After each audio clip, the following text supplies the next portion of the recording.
আমাদের হিন্দু সনাতন ধর্মে অনেক দেব দেবীর উল্লেখ রয়েছে। তার মধ্যে অন্যতম হলেন শ্রীহরি বিষ্ণু। আজকে জানবো ভগবান বিষ্ণুর সম্পর্কে কিছু কথা। ভগবান বিষ্ণু হলেন আমাদের হিন্দু সনাতন ধর্মের অন্যতম প্রধান দেবতা, যাকে মহাবিশ্বের রক্ষক হিসাবে বিবেচনা করা হয়। হিন্দু ধর্ম অনুসারে বিষ্ণু হলেন চূড়ান্ত বাস্তবতা এবং সৃষ্টির উৎস। ব্রহ্মা, বিষ্ণু, মহেশ্বর এই ত্রিমূর্তিদের মধ্যে একজন হলেন ভগবান বিষ্ণু। ভগবান বিষ্ণুকে একটি নীল রঙের দেবতা হিসেবে চিত্রিত করা হয়েছে, যার প্রতিটি বাহুতে রয়েছে একটি করে ঐশ্বরিক বস্তু।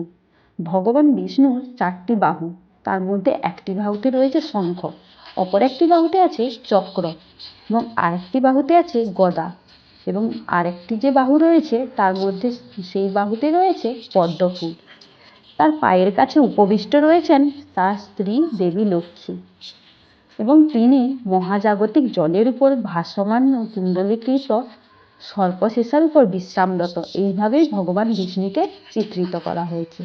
ভগবান বিষ্ণু মহাবিশ্বকে রক্ষা করতে 4টি যুগে শান্তি ও ধর্ম পুনরুদ্ধার করার জন্য 10টি ভিন্ন রূপে পৃথিবীতে অবতীর্ণ হয়েছিলেন।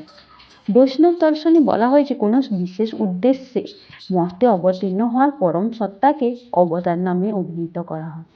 বিষ্ণু 10টি মুখ্য অবতারের সমষ্টিগত নামই হল দশাবতার। তিনি 10 অবতার রূপে মর্তে অবতীর্ণ হয়েছিলেন।